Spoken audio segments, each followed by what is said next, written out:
Lenovo компаниясымен танысып көрейік. Lenovo 1984 жылы құрылған қытайлық көп ұлтты технологиялық компания. Ол компьютерлер, ноутбуктер, смартфондар, серверлер және басқа да электроника өнімдерін шығарады. Компанияның штаб-пәтері Бейжің, Қытай және Моррисвилл, ақш қалаларында орналасқан. Lenovo әлемдегі ең ірі компьютер өндірушілердің бірі болып табылады. 2005 жылы ол IBM компаниясының ThinkPad деп аталынатын ноутбук бизнесін сатып алып, өз позициясын одан әрі күшейтті. Бүгінде Lenovo инновациялық технологиялар мен жоғары сапалы құрылғылармен танымал. Lenovo компаниясының логотипі және Қытайдың Бейжің Хайдян ауданындағы штаб-пәтері келтірілген екен. Lenovo бұл жұмыс станциялары ең жүктемесі көп жұмыстар үшін жасалған ThinkPad және ThinkStation P сериалы жұмыс станциялары кез келген графикалық есептеу, виртуализация, сәулет немесе инфрақұрылым жобасына арналған ең күрделі жұмыс процестерін өңдеуге арналған шешімдер дейді.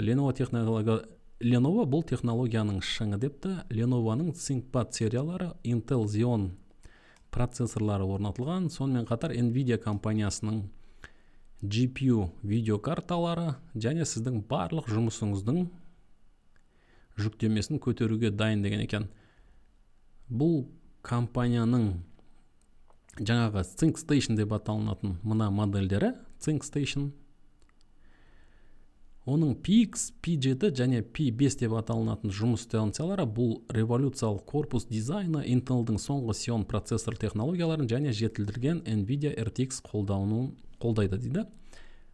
Шынымен қараңыздар, мысалы бұл жердегі жоғары деңгейдегі сақтау құрылғылары, ішіндегі желілік тақша, сонымен қатар дизайн, барлығы үйлесімді. Бұны әрине түсінікті, бір нәрсе бұзылып қалса жөндеу, сатып алу кішкене қиын болатыны түсінікті. Бірақ та осылай алып орната саласыз және бірнеше жылға кепілдік беріледі, сіздің жұмысыңыз өте жақсы жүреді дейді.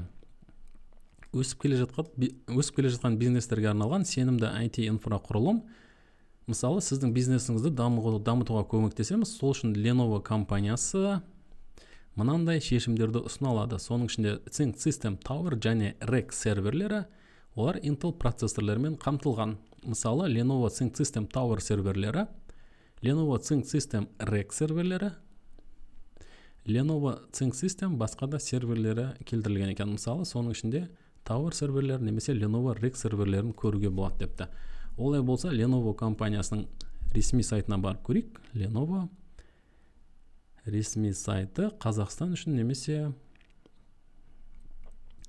Қазақстан үшін арналған сайтын бір көрейік. Одан кейін lenovo.com, оның бүкіл әлемдік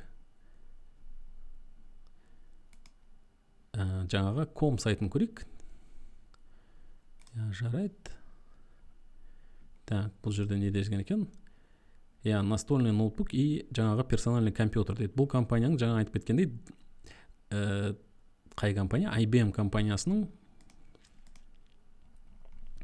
IBM-ның ThinkPad деп аталынатын серияларын сатып алды. Одан кейін міне мынау сол дизайнға сәйкес келетін ноутбуктарды көреміз.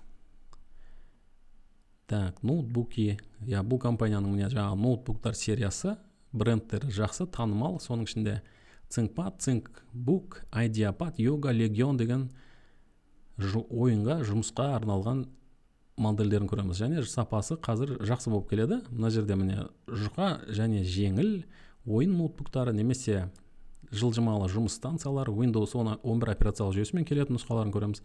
Барлығын осы жерден тапсақ болады. Десктоптарын көрсек болады. ThinkCenter десктоптары брендтері, Idea Center дейді, Legion деген нұсқалары бар екен. Жұмыс станциялары, планшеттер, мониторлар. Lenovo жалпы осындай, міне мысалы ThinkCenter, настольный персональный компьютер, моноблоктар. Так, кішкене төмен түсеміз. Міне мынау шағын форматтағы жасалған нұсқалары. Қараңыз, монитор және оның артына бірден осы процессор сияқты жаңағы жүйесін компактный ThinkCenterді, мынандай ThinkCenterді бірден артына орналастырса болады. Сонымен қатар жұмыс істеуге арналған мынандай кәдімгі дербес компьютер, рабочая станция десек болады, мониторлары, сондай-ақ жұмыс істеуіне арналған, жұмысқа арналған персональный компьютер, дербес компьютерлерді көреміз. Lenovo компаниясы да шынымен осындай соңғы брендтері, нұсқалары шынымен өте тамаша екен. Шынын айтайын, Lenovo'ның мынандай компьютерлері сапасы жақсы шын айтқанда, бірақ мынандай кейбір кішкентай нұсқаларын әрине мен кездестірмеймін, сондықтан бірден бәріне баға беру қиын. Бірақ Lenovo компаниясы жаңа жазылып кеткендей әлемдегі ірі өндірушілердің біріне айналған дейді. Әртүрлі дизайндағы модельдер ұсынады екен.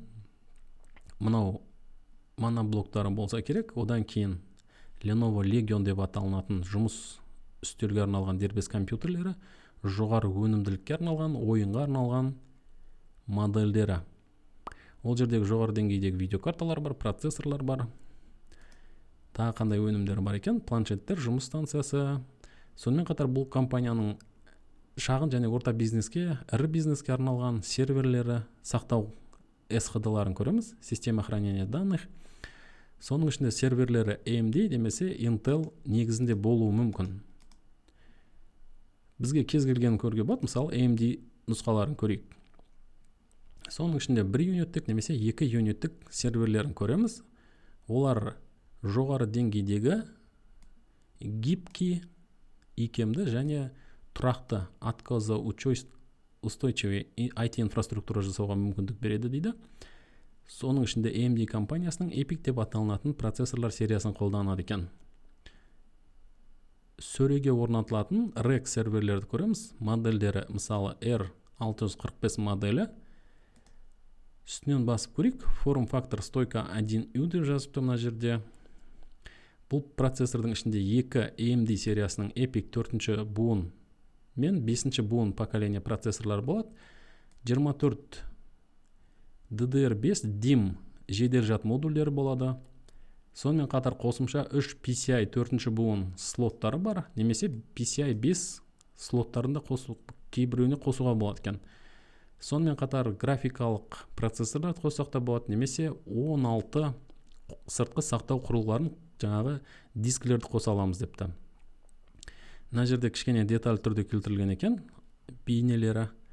Так, мына жерде моделі, ішкі жағын, мына жерде толық сипаттамасы келтірілген екен. Бұл 1 юниттік сервер. Жалпы бағасы қандай екен? Бұның қол жетімді емес, оны қызықтырып отыр, оны қарастырсақ болады. Қазір мен көрейін. Мына жерде детальді ішкі жағы берілмеген екен, бірақ артқы жағында қосу LAN порттарын көреміз, USB порттарын көреміз. Міне 2 қоректендіру блогы, және оның ішінде жаңа жазып кеткендей мына жерде жедел жады өте жоғары деңгейде болады. Сонымен қатар SSD немесе NVMe бірнеше сақтау құрылғыларын қосуға болады. Сондықтан бірнеше терабайттаған деректерді сақтауға мүмкіндік бар. Бұл компанияда осындай серверлерді, тағы басқа қазір желілік өнімдерді шығаратын компания. Мысалы көрейік мына жерде. Услуги и решения сервері ESXD. Неше түрлі қызмет ұсынады екен. Сондықтан Lenovo компаниясының да өнімдерін сатып алып, танысып көрсек болады әрине. Lenovo компаниясы. Мына жерде не жазылған екен? Көрейік төмен жағында. Барлық ақпаратпен таныстық. Сондықтан бұл компанияның серверлері әсіресе мен жұмыс жасап көрмеген, бірақ жұмыс жаңағы ноутбуктар жиі кездеседі және сапасы жақсы деп айтуға болады. Қосымша ақпарат қызықтырса, осы жерге келіп көріңіздер. Жаңағы бұл компанияның қолдауда дамығанын айтуға болады. Мысалы, қажетті драйверлер, сонымен қатар user guide, осының барлығын тез ала аламыз. Мысалы, ноутбуктарға арналған драйверлер, сол драйверге арналған жаңағыдай осы продуктке арналған драйверлер, жалпы қолдауы жақсы, сондықтан өте жақсы дамып келеді Lenovo компаниясы. Википедия парақшасындағы ақпаратына келіп оқысаңыздар, бұл әлемдегі ең ірі осы қазіргі таңда ноутбук шығаратын ірі компанияның біріне айналды.